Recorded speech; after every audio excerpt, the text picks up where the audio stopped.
Welcome to DeFi by Design, where we talk all things blockchain and cryptocurrency while striving to educate, empower, and enrich. What's going on, guys? Real quick break for the DeFi by Design podcast sponsors and the DeFi Slate sponsors who make this all possible. First, we have 𝗷𝗍, a money market protocol that allows you to borrow and lend and leverage your assets to earn interest. So if you want to deposit some stable coins in there, currently you can get 3, 4, 5, 6, 8% APYs on stable coins, which oust any bank in the world. As far as we're concerned, you can deposit any Ethereum-based asset that is listed there, borrow against it. You can borrow stable coins. You can borrow other assets like ETH or 𝗹𝗶, Link, even the 𝗷𝗍 token itself. 𝗷𝗍 is the go-to protocol for any sort of borrowing and lending. Check it out at app.𝗷𝗍.com. The next one we have is Oxys. Oxys is a new crypto wallet, oxys.com.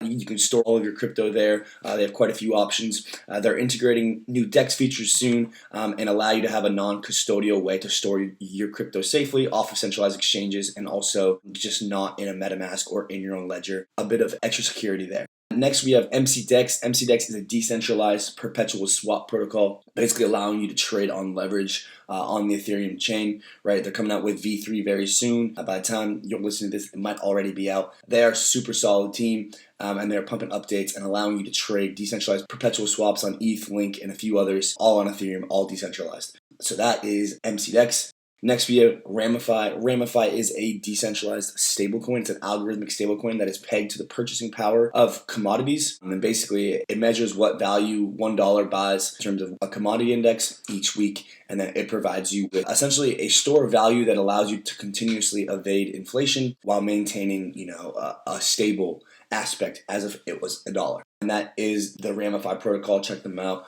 on Twitter. Finally, we have DeFi. It is an L2 decentralized exchange. They allow you to basically trade in a gasless and feeless manner, big volumes, whatever quantities you need. It's almost like a centralized exchange on Ethereum, but you are the custodian. They do not hold your coins as a centralized exchange would. You have full control, full power. So really, it's almost like a centralized exchange capabilities on a decentralized exchange, and that is DeFi. All those sponsors make this possible. I know it's a lot to take in, but thank you very much for listening, and let's get back to it.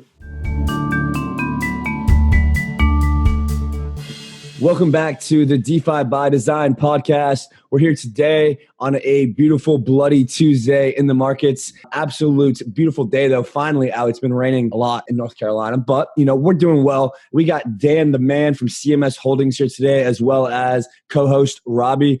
We're getting after it. We got a lot to discuss today. There's so much going on in DeFi and in the markets, and it's really a whole lot to kind of keep up with. So we're going to break down some of the institutional side, some of the trading stuff, and just kind of like a philosophy of the crypto markets, what Dan and CMS looks at when they're trading and investing, kind of what's been going on in the markets and the outlook.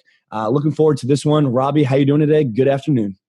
Good afternoon, my brother. Yeah, it's 75 and sunny here in Florida, while the rest of the world is, freezing over, which, kind of sucks, but it's clear over here. So, super stoked to have Dan on. I know prices aren't looking too good. Honestly, haven't checked out the markets too much today. But I have to say, Dan has been one of my longer-term followers on Twitter, always bringing valuable insights. And he brings an institutional type of perspective that is hard to find. I've really only seen it paralleled in 3 Arrows Capital and some of the other bigger names. So, super excited to have you on today, Dan, and really hear it from the source. So, how you doing today, man? I'm doing good. I unfortunately have snow, so I do not have the same beautiful weather that you guys are dealing with, but still a little bit nicer out. So a little bit of background. So I'm one of the co-founders of CMS. So there's 3 of us, a guy named 𝗵𝗶𝗶𝗵, who formerly ran Cumberland, which is DRW, the large trading shop in Chicago's crypto arm, and then a guy named Julian Sagan, who has actually been doing crypto-related things with me since 2013, just really in the background. So not as many people know him, but he really is a CTO, so he builds all of our infrastructure stuff. He was with me at Circle through the real formative years. Before this venture, I traded bilaterally for an OTC desk in Boston called Circle, which you probably know from USDC now. That's definitely what they've stuck around for. And I've sort of seen a lot of different market cycles, traded a lot of different things, seen the birth of different assets inside this.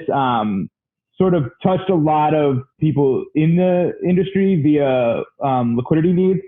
So definitely have a pretty unique perspective on that side. I guess like I have a little bit of institutional side though. Like, I mean, I haven't traded in a professional capacity, anything outside of crypto, and God, almost a decade now. So it's been a bit, but I did get my start trading equity derivatives at a hedge fund for about a year and a half. And that was like my first real job out of school. So really only ever done crypto, but I sort of like have some insights into like how people think about risk at like sort of a different scale than sort of your traditional trader inside crypto. That being said, like DeFi and where the stuff's all going, it's like a whole new world. Like there's not necessarily a ton of like crossover, but maybe there'll be more as it gets shaped. Super unclear. Definitely keeps me on my toes. So that's a little bit of background. So we do sort of a 70-30 split, though that number keeps moving around like tremendously as these valuations of things change, of liquid active trading. A lot of that is basis related trading. A lot of that is also like relative value between like different things and just like sort of taking shorter term directional risk. And then the other chunk of the book is our sort of venture arm, which is we do a little bit in equities, not a ton, early stage, like sort of venture type deals, and then a lot of token related offerings. So we've done a lot now. I think it's like probably approaching like 70 or something like that deals since we got started about 14 or 15 months ago. So we keep a pretty active pace of like new issuance side. And that's been very, very heavy DeFi the last 6 months in particular. And it's getting very crowded in the next 2 months. The preceding 2 months. That's like a very interesting thing to sort of see like coming into the market. It gives you like a pretty good idea of like where dollars are flowing to net inside the system. So that's sort of the quick and dirty on how I landed here. Yeah, that's sick. My understanding of Circle and USDC was that it was affiliated with Goldman Sachs and their trading desk. Did you have any experience there? Or maybe you could tell that story a little bit, how you evolved from Circle and then, the outgrowth of that into CMS. Yeah, so there was actually very little involvement with Goldman. So Goldman had been not even a majority investor in Circle. They were primarily in our Series B round of financing at the time. Like they were very hands off. They somewhat had to be hands off because of like their regulatory situation. Like they weren't allowed to like sort of use us as like an agent to like extract sort of things that they wanted to like see built. So I think that gets played up a lot. And there wasn't really a lot of crossover. Like we talked to them from time to time when they were looking to build out like crypto related stuff, but it never really went anywhere anyway. So there wasn't a ton to sort of do there. So they definitely didn't have a hand in USDC. And there's like no relationship there currently between like those two products in any capacity. But yeah, so USDC was something that 𝗵𝗵𝗴𝗵, the founder of Circle, was like, it was somewhat his original thesis around like what Bitcoin would be. He like thought it would be like a payment system. And like the original Circle product, which was the ability to like buy and sell small amounts of Bitcoin and move it around. And then eventually like stablecoins sort of like fulfilled that vision later in the stream. But USDC was like one of probably 4 core offerings that we had at the time. I was primarily running the market operations. So all the OTC liquidity providing and then all the stuff we like provided on the screens and then sort of any liquidity needs that fell into that bucket. And then like subsequently a lot of those other pieces have been sold off since probably 2019. Yeah, that 𝗵𝗵𝗴𝗵, the fella who started the whole USDC thing and kind of brought it to fruition. I was listening to him on a podcast, and he made it clear that the term stablecoin is not the one that he likes. If I'm not mistaken, it's the crypto dollar, and the eventual crypto yen and the crypto euro and whatnot. I'm curious to hear what your thesis is as far as the development of bringing fiat currencies, into the crypto world. What do you think about this idea of crypto dollars, crypto euros, crypto yen? And then do you see, maybe a way in which we eventually start to have a unit of measure within DeFi that isn't at all, associated with any fiat currencies, just sort of like 𝗏, if you will, with Reflexer, but kind of our own unit of measure that is not related to a dollar, but it's still kind of stable, if you will. So first, how do you see the fiat currencies, and their entrance with stable coins, crypto dollars, crypto euros? And then do you see us making a transition away from, keeping fiat currency coins, if you will, in the system and moving to a separate unit of measure? Yeah. So you got to remember, we have Euro Tether now, and there's almost no adoption of it. So I think there's a world maybe where there's other fiat currencies bolted onto sort of public blockchains, but like really, still the primary purpose of most like Tether and USDT issuance is like people just like want dollars, right? Like they want a stable unit of account. People really don't want euros for that, is like what we found. So I'm going to take the other tack to that. I think dollars will just like continue to gain more and more dominance as they become like in a more digitized format. Like I think at the end of the day, people really just like don't want the other fiat currencies. Like it maybe if you have a situation where there's like a ton of like actual like corporate to corporate action between like geos, that would make sense. But the fiat banking system does a really good job of servicing those people right now. So there's not like entirely a ton of clear use in the system yet that would justify any, like there's no value add yet in anything of DeFi that would like force those other currencies or like that commerce activity to be used inside it, or even anything on like the borrow and lending side. So like I think it's going to be primarily a dollar thing for a fairly large amount of time going forward. And like people really like dollars, right? Like and I think this gets back to your other question. We were saying, will there be like another unit inside the system that's stable? And then you got to like ask the question, well, like what's stable to what? And like the answer to that is almost always dollars.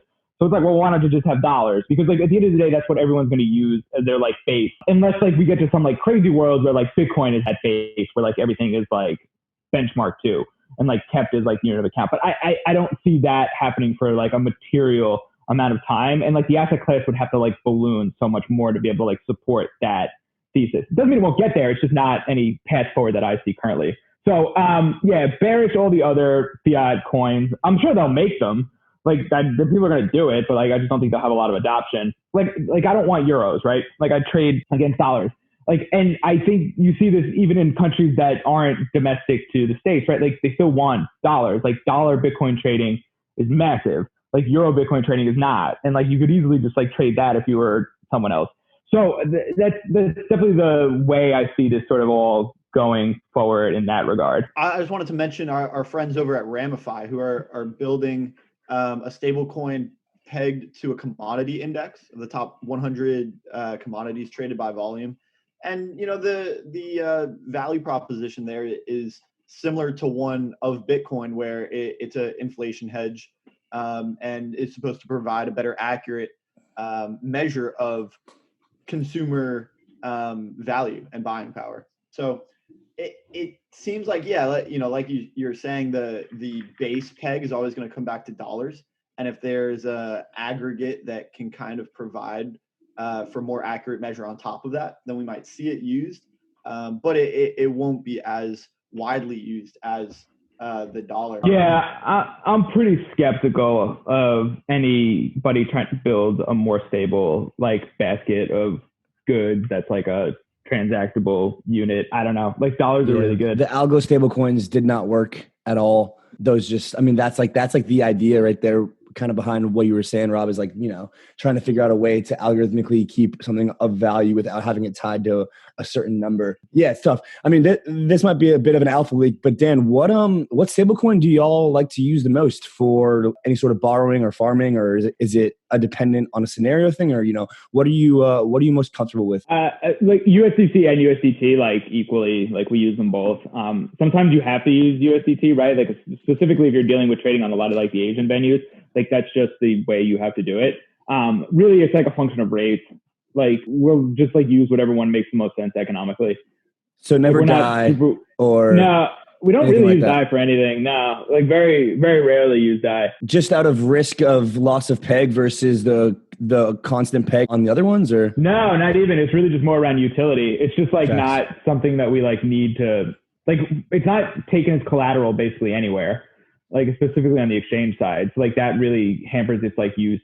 And then even like inside DeFi, like it's not always like economically better to like mint a bunch of DAI or like buy DAI and like use it versus using the stable coins. Right. So are you doing trading a lot, or is it dependent on what the market is? Probably, but using, you know, USDT as collateral? Yeah, a ton. I mean, that's like kind of the primary way now that you're trading, like is via the tether margin futures on the Asian exchanges, or like dollar margin futures on like FTX, or then like dollars inside like CME, or like USDC is basically just like fluid, right, throughout the system on the dollar side, like of the like Coinbase, FTX, like that's kind of it. But like that's like gets you like pretty damn far. but then even like you can use it like sort of inside the DeFi ecosystem as well. So like we definitely are holding and using a lot of stable coins like on any given day, specifically because like it's like the vehicle that we're trading with. And then Tether, obviously, if you're in Asia. Yeah. I just remember being on BitMEX 2017 and using Bitcoin as collateral to long Bitcoin, and you're just uberly screwed if price goes against you, if your collateral is in crypto and you're long crypto using that collateral. Yeah, I mean, that was like a pretty big pain point a lot of people figured out, unfortunately, very quickly in March of last year, right? Is that like, if your compliance is in the asset that you're effectively like long, like you got a problem. Like you can't be posting your collateral like indefinitely. And like also people like run into the issue of like these networks don't like really work as fast as you think they are, like when they're stressed. So then you got like additional problems like on the way down of like getting your collateral to it. So yeah, no, I would say that coin collateralized futures in general is like sort of on the way out, specifically because of that. Like most of the like large venues now are all cash or Tether. Before we hop off of the stablecoin conversation, it seems like the Fed and just kind of the powers that be are starting to take notice of just the capital on hand that is moving into crypto. A buddy of mine just texted me in the last minute or two while we've been on this podcast that Jerome Powell says he's looking into whether the Fed should issue a digital dollar and kind of the technical and policy questions around that. It seems like we're going to get a digital dollar much sooner than any reserve currency in Bitcoin. You know, maybe that digital dollar can be used and maybe widely used as collateral in DeFi. Dan, what are your thoughts on, you know, a DeFi dollar, or excuse me, a digital government issued dollar compared to some of the other stable coins that are already existing? Yeah. I think there's always been like this thought that like the Fed would just issue digital dollars and then that they would like sort of take over and that USDC and USDT would be like non-needed. So there's been like some really good arguments from people inside the Fed that like the Fed should just not be in like sort of like retail banking, right? Because if you're offering that service to everybody, you effectively like are in that business. And like their arguments are, you don't do this now and you're probably not going to be like very good at it. And do you want to do it? So what I think you'll like end up with a model of potentially is like, maybe like the Fed is like the issuer and there's a bunch of like other stable coins that just like interface it. And then it would be completely possible for like USDC to just like be one of those flavors of like a Fed backed stable coin that they like issue. I think that world makes a lot of sense, and that would like give like a lot of like credence. But like that's almost sort of what you have now anyway, right? Because like USDC just sits in bank accounts that are then like sitting at the Fed anyway. So this would just be like a more formal tying of like those relationships together. What I don't think you're going to have a situation though where like the Fed is like dealing with like everybody's like issues of some like chain that they're trying to put out there. And it'll also depend if they put it on a public chain or like a private chain. If it's on a private chain, it's like you're really just talking about building a better settlement layer than ACH or Wire, which they probably should do anyway, because like those systems are not necessarily great, but that's not really a competitor then to USDC and USDT. Like, I don't know if they're going to build a bearer instrument of dollars inside their system at any given point. I don't know. That's sort of what I think about it. I would bet that they just try to push private industry to like do more of it and they like support it. Yeah. Ultimately it's got to be about control in a sense. I mean, that's at least what the privacy enthusiasts seem to push as the narrative as far as anti-digital dollars go. I mean, we use everything to, we use our debit cards to purchase everything. So really we're kind of, already there. But it's a matter of kind of getting rid of that cash element of privacy. Now, is cash going to be gone? No. But, having a digital dollar really creates more of like a system of being able to, overwatch in a sense. And if we're really going to go that deep, I mean, I think stable coins that exist currently are kind of an option to opt out in a sense now. Obviously not able to be used at your Starbucks or anything like such. The Fed digital dollar thing, I mean, I don't know. I mean, I feel like they've been talking about it for a while. I'm sure it's coming, but that creates a whole nother layer of macroeconomics when it comes to like the Forex currency exchanges and kind of how all of this is going to work, because there is going to be a just absolute, I would say, shit show of dealing with digital dollars based off other countries' US dollar supply, other countries' cash, kind of just like that's going to be quite the transition. So I don't necessarily think it's as easy as, just creating a digital dollar. Yeah. Well, I mean, like, look at how much time it took them to go from like just ACH to instant ACH, which is like still not even really instant. Like it's hard. Yeah. Yeah. And that's Or nothing the against the government Fed or the government. It's a process, man. Like this is a massive monetary system that, is going to take some time to figure it out. Dan, you mentioned most of the dollars are already distributed, in some sort of electronic way. It's normally not the Fed just shipping, pallets of dollar bills out to banks. So in that sense, it almost seems like it's still just a settlement layer. And, the Fed's going to keep doing what they're doing. It's not that they're going to get so involved in retail banking and supplying consumers with the digital dollars directly. Yeah, I don't know. I'm skeptical that like anything. I would like bet this all comes from private industry and they just try to support it. Yeah, that's kind of how capitalism has been built, through private corporations, through incentives to kind of create the innovation layer that we have in the world today. Let's kind of switch gears here into a bit of talk of narrative. So obviously Bitcoin was written with the white paper to be peer-to-peer cash, and now we've got this Ethereum settlement layer narrative. Dan, I'm curious to kind of hear what your narrative for Bitcoin is in 2021 and kind of your narrative for Ethereum. Have they changed? How would you explain the narrative to somebody new or to any of your new clients or people that you speak to? What are your narratives for Bitcoin and Ether nowadays? Yeah. Bitcoin's going to just be the base asset for the industry, I think, going forward. That's also where the most of the dollar inflow is going to be around. That's where the real sort of allocation is occurring, is that to the asset class.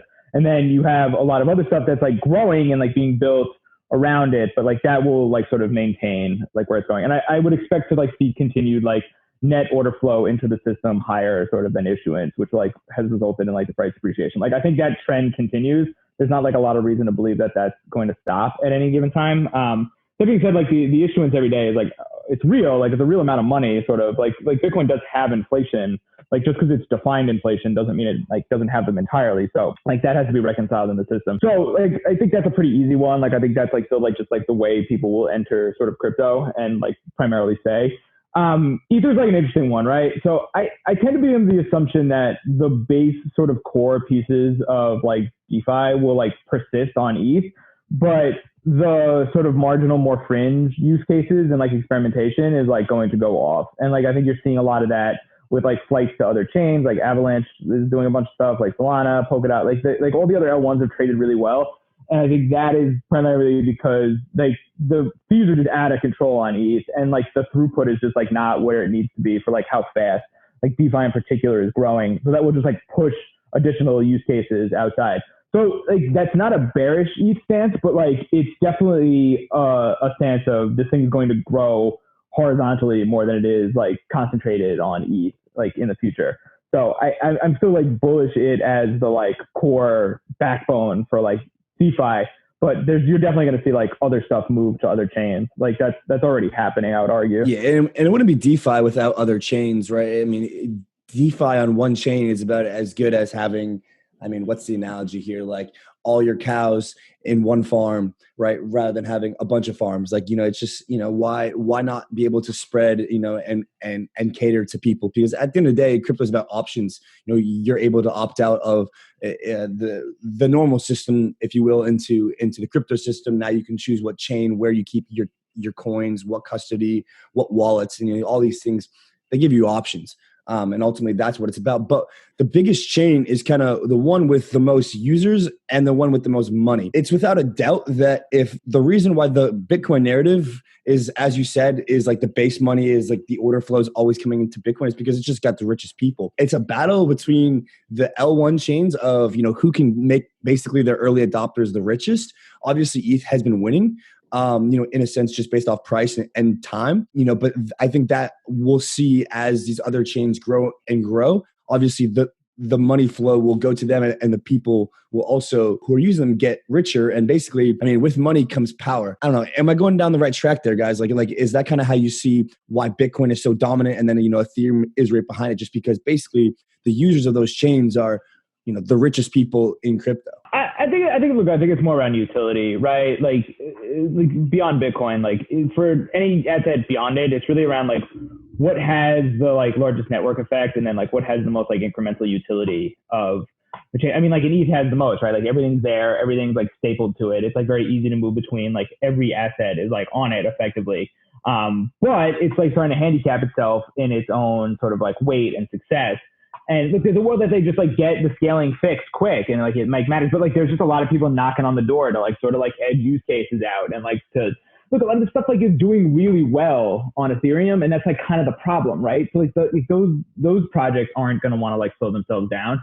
I mean, if any of this like DeFi stuff were to grow an order of magnitude, it would just like be consuming the entirety of like the gas space inside ETH. Like it's just not sustainable unless there's like changes. And if it continues to grow at the rate it's growing now, I just like see stuff spilling over into like other changes. So it's not necessarily about like what's gotten people like the price appreciation will be like a following function. Well, it'll be a forward-looking function of people that like think things are going that direction, but then like ultimately a decision based on like where stuff like goes and value like accrues, I think. Yeah, that sounds about right. I mean, Dan, you mentioned like the network effects that are contributing to the amount of value in the system. And I think that's kind of where Andy's hitting on, is that perceived value of, you know, people getting rich, this community's worth the most across the entire industry.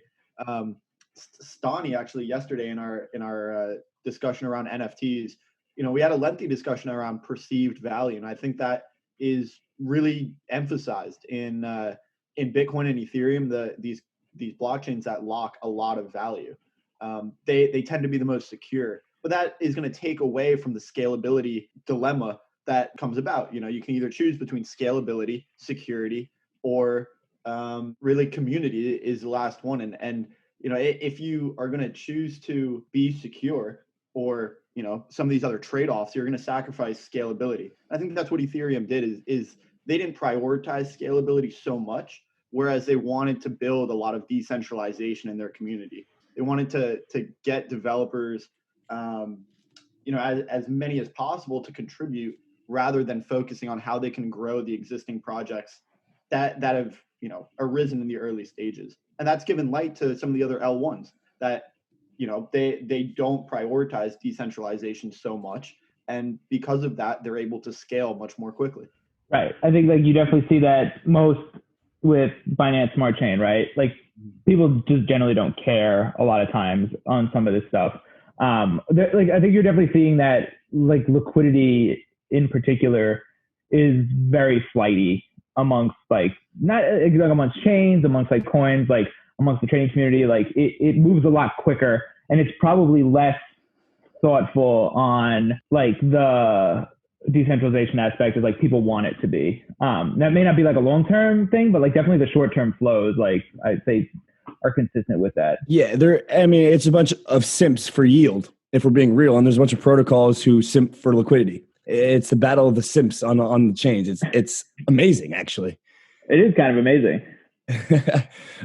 Dan, so you have an edge in the markets, man. Like you've got something. I'm not going to ask you what your edge is, but for a young investor like myself and Robbie, how would you go about developing an edge in the markets? And honestly, man, I guess just like in business and in life. And for those who are listening, like what are some of the ways that you've seen that you've been able to identify what your edge is and use it in the markets, whether it's with investing, trading, or business choices, hiring, you know, anything that, you know, that comes to the investing and business side. You know, what have you done to create yourself an edge that's made you profitable with your investing? And, you know, how can we sort of identify things like that we are good at, or things that we are aware of, you know, to create our own edge? Yeah, I think the biggest thing is just time. Like, I think it's just like the amount of sort of net time you put in to it and like sort of stick through it is just like by far the biggest factor. Cause like you'll find opportunity sets, like, and it won't always be clear where it is, and like things will change like rapidly, like through your thesis and like through time. Like, but like just making sure you're persistent in sort of being part of the ecosystem is gonna just be the biggest factor by far. So like that's definitely the biggest. And like I think the second thing that goes in that is like you have to survive, and you have to like put yourself in a position that you'll be able to survive. So like you can't get in a situation where like a single move like wipes you out, or like if some decision gets made in a way that it like you're not going to be able to like go forward, or like that's like game over. So like really having some, because you're going to be wrong a lot, like that's just like the reality of it. So like just being able to like weather those storms is like huge to sort of go forward. So I'd say like those are the two biggest things. And then like in the beginning part of your career, when you're younger, you have to take enough risk to make it matter, which I think people don't necessarily do. So I know that seems a little counterintuitive what I say, that you like have to survive, but like you also have to not be so underinvested that it doesn't like matter if you are right. So I think those are sort of the three biggest things. That being said, like just not being too sure of anything. Like a lot of this stuff never works out the way people think it does. Yeah, the risk one is interesting. I'm 21. Rob, I believe, is 21 as well. So we've about got all the balls in the world to pretty much throw ourselves out there, But yeah, the wiping yourself out is huge too. And I think one of the biggest edges and the ways that we found to identify an edge, I mean, through this whole project of DeFi Slate, it's been an interesting way to get a bit of information asymmetry when it comes to DeFi and the markets and what's happening. And I think ultimately in DeFi, it's just been about being early in crypto in general. And that info that is able to be gained through relationships and through connections and through, just all sorts of social media and such. I mean, ultimately one of the biggest edges out there is just information. And yeah, I think you hit it on the head. That was one of the most attractive things to crypto to me initially was, I was in high school at the time, and it was a domain where there was hardly anyone with experience. I mean, no one in crypto had 5 years of experience at that point. And right. Me coming in with 1 year experience, I'm so much more ahead of the game relative to pretty much any other industry I could get into at that time. So because of that, I was able to learn with the industry. And despite being young, you're actually relatively ahead of the game compared to all these other financial institutions and, supposedly more experienced players that have been around in similar industries, but not with crypto specifically. Yeah. I mean, look, it's a very flat like industry to like move into, which is great for a younger person. Because like, look, I mean, nobody knows what's like, nobody has a firm grasp of everything that's going on in like certain sectors of this thing right now. It's just too much. So like you're just as well positioned information wise as anybody else, and probably have more time and the ability to like dig into it. So yeah, I think that's a huge, like it's a great industry to like come into as a young person for sure. Yeah.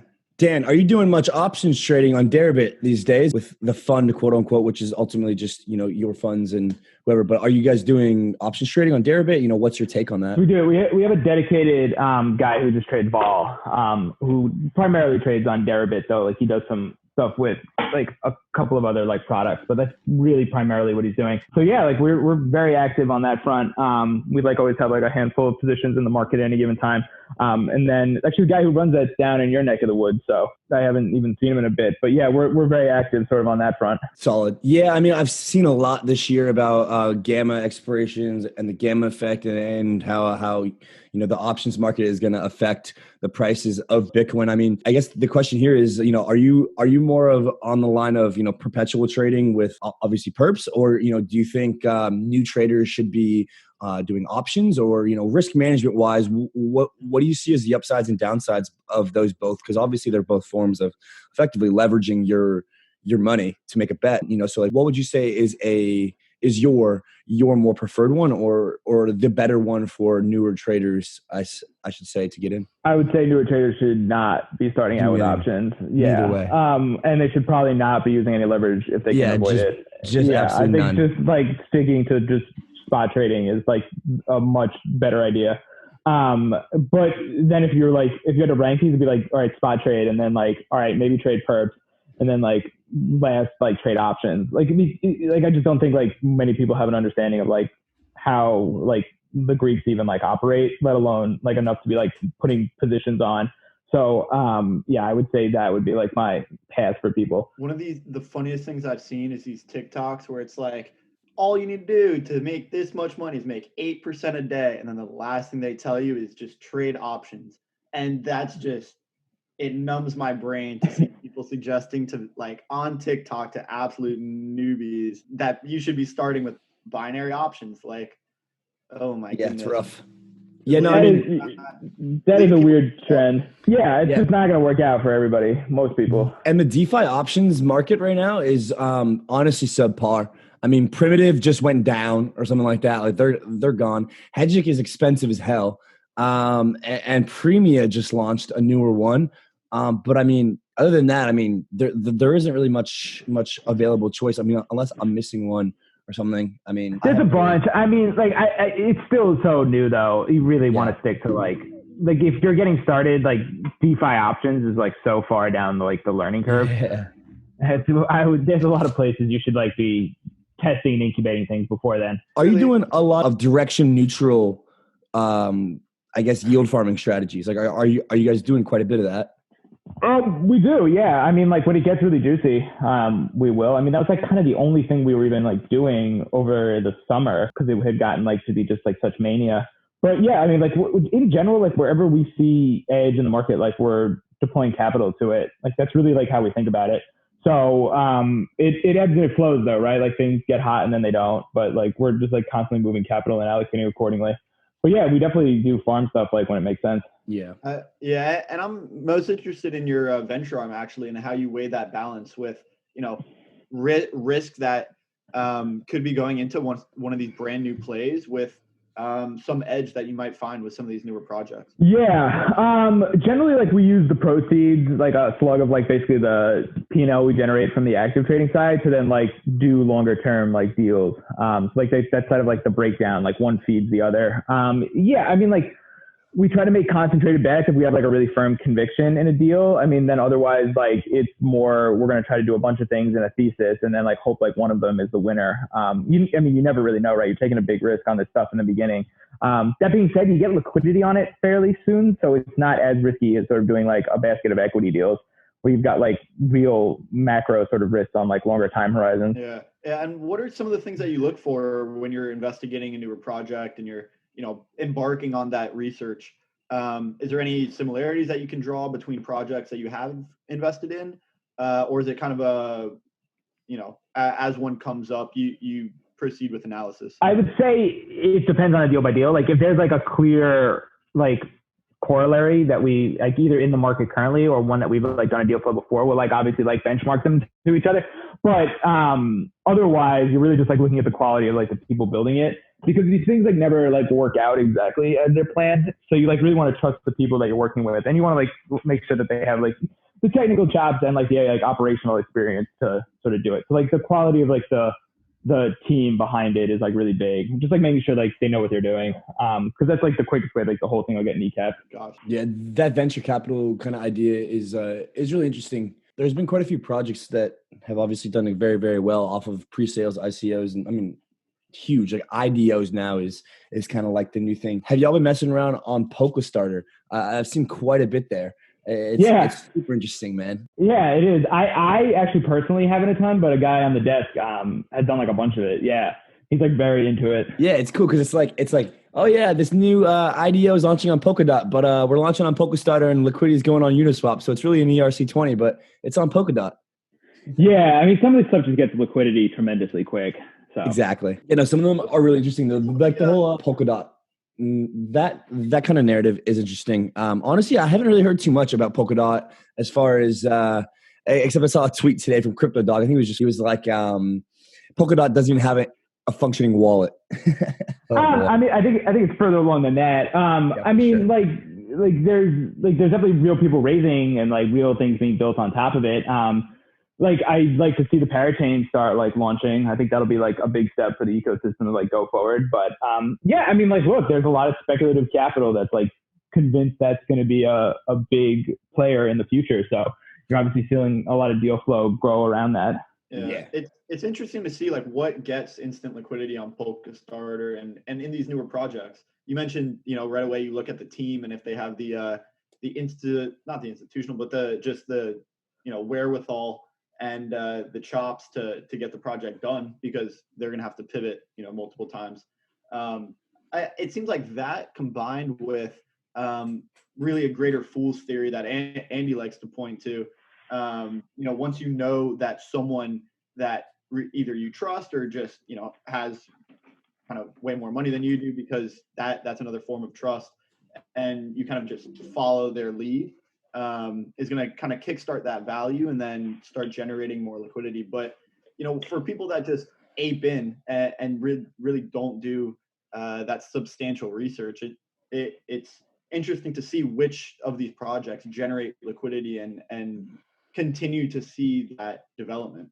Yeah, that whole community is very hard to understand what's going on sometimes. Like you see this with stuff like, what was that one, like EMN that like Andre didn't even like say he launched, and like people bid it up immediately. Like it's like there's a little bit of like that stuff's not super predictable, right? Like people just do what they do, and then like it's going up because it's going up, and it just has momentum, and it like just goes crazy. Like something I found really weird is like we seeded a pool on I think it was Uniswap for, I forget if it was Uni or Sushi, but it doesn't matter. Like for Derivadex, and like before like we had even like said anything or anybody even knew about it, people were like pumping it up and like trying to like basically jack up the price. And it was like, there's no information about this at all. Like you just like immediately see like a random ERC20 and you just like go crazy into it on Uniswap. So like there's just a crazy, it's gambling for the most part, like core, like in a lot of these like super new issuances that just go mad. And like, look, you're always gonna like have that behavior in the market somewhat. And then sometimes it just gets momentum on itself and like it just keeps like running. Obviously, like sometimes like the community as a whole like identifies like a real like pricing of something, and like you see that playing out in the market and it looks the same. But like I think more often than not, it's just like people who are just momentum chasing anything and everything that they can get their hands on without even like trying to understand it. Yeah, that's got to be a sign of the times right now too. I mean, the market's in such a frenzy. People are like piranhas in the water when they see blood. Yeah. But also, I think like the market is more mature than it's ever been in a sense. Like that sounds like absolutely like ridiculous. With I think we had like 𝗵𝗶𝗴𝗵 like talking about Dodge at 8 cents and such. But like I think we're starting to see where the quote unquote good projects are starting to move kind of on their own. Like this, like I think Loomdart tweeted about like Sam coins today and yesterday moving up while everything is down. That's kind of an example of what I mean by like the market maturity is kind of almost here. And I mean, I think over the past few years, it's been a lot of crypto go up, Bitcoin goes up, ETH goes up, everything goes up kind of. And now it's almost like, I mean, well, obviously we've seen exponential gains in DeFi tokens, while a lot of the older tokens have kind of, just moved a tad in comparison. I'd love to hear y'all's thoughts kind of about the market maturity as it correlates to, what our previous discussion was just about. I mean, you're seeing this a little bit in equities too, right? Where there's just like a lot of like money moving into like both systems in like a very short period of time. And because of that, you're going to get like aberrations. And like one of those aberrations is like just the most random, ridiculous thing sometimes, like flying out of control just because there's like a ton of hot money looking for like a home. And the other side of that is like you also have like sort of institutional, more like I think thoughtful money that's also growing, looking to like deploy. So like you have it coming from like every direction, which is like why you get like that sort of split on stuff. I mean, what's going on in the equity markets is like a really good like people want to like go like, oh, like crypto's crazy. It's like, go look at like what's going on with like some of these like random SPACs and stuff. Like it's just as much like mania. And like a lot of this has to do with just the fact that there's a ton of money pushing into the system, like from every direction. What is the root of that at a macro scale? If this is happening across the crypto equities border, if you will, kind of, what do we think is the source of all this inflow? The fact that they're like actually just like putting a ton of money into the system, right? Like it's all coming from the same spigot at the end of the day. And like, yeah, you see it in like real estate to a degree. Like you see it like that, like obviously that's got like more of like a COVID sort of like angle to it, but like there's random like collectible cards are like going like crazy, and like it's just there's a lot of people that got a lot of money, and like it all trickles down into like assets at some point. Yeah, nobody wants to hold dollars right now as just a thesis. I mean, the NBA Top Shots are going crazy. That's like a great example, right? It's just nuts. I mean, it's just in a way it's awesome though, Like, I mean, I don't want all my friends to be a bunch of money hungry douchebags, but at the same time, like I want to see my friends and people around in the world, trying to make their money work, trying to make a more efficient system, if you will, trying to make value, create, economic inflows, outflows. I mean, that's going to help us in the long term. Overall. Now, obviously the money printing inspires the inflated prices, but aside from the inflated prices, yeah, we've definitely seen more exchange of money. I would say since everyone's at home and everything's all digital now, than we've, ever seen. It's been amazing at its core, kind of terrifying at the same time. Yeah, it'll depend like how it like all shakes out at the end. Like you can't just like make everybody rich, right? Like that doesn't like really work, because then nobody sort of is, and then like the prices of everything just like adjust accordingly. So like that is somewhat the reality of like the system with constrained resources. I don't know. I don't plan to like be a macro like forecaster or like even like think in those terms. So I don't really have a ton of insight into like how this all plays out. I mean, like I think a lot of people's logical conclusion is like inflation, but that's yet to like sort of be borne out in anything besides like asset prices. Yeah, I don't know. It is going to be like really interesting. I tell you what, like it's a very interesting experiment to live through. I'm sure we'll have a lot more to say in like 5 years when we like are looking at this like backwards. Yeah, it's nuts. It's nuts. Cool. We are running close to the clock here, Rob. I mean, what you got? I could probably think of one last topic. You got anything over there on your mind? Yeah, I mean, we're just talking about this collective, really rapid rise in asset prices. It makes me think if we're approaching bubble territory across different asset classes. I don't want to be, screaming apocalypse or anything, but like, if we're seeing this rapid growth across different assets, Dan, like you said, it seems like just kind of the perfect storm for inflation, if not hyperinflation. Maybe that is what Bitcoin needs to fulfill the reserve currency narrative. That'd be a crazy way, but it's not impossible. Yeah. I also hate that boomer narrative though. Like, oh, the world economy collapses, so all of our bags can pump. Yeah, it's not the way you want to make money. Yeah, right. I don't know. I'm worrying, but like, I'm trying to see other perspectives around it on how these different narratives can merge together. Yeah. Yeah, I mean, like, look, it's possible everything just like slows down. Like at some point in the future, like interest rates rise and like things like change. Like it's like we're not like, just because we're like on a course here currently doesn't mean like that's gonna like persist indefinitely. Right. Like things will change along the way. I don't know. I don't have any. You're not a weatherman, Dan.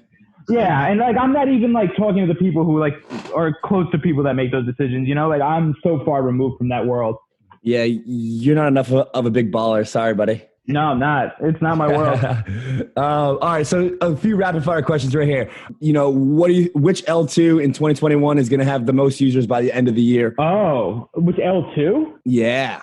I give you some options: 𝗪𝗏 or 𝗏𝗡, Optimism, Arbitrum, and then I want to know L1 as well. So the only L2 we use in size is 𝗪𝗏. So like that's got to be my bet.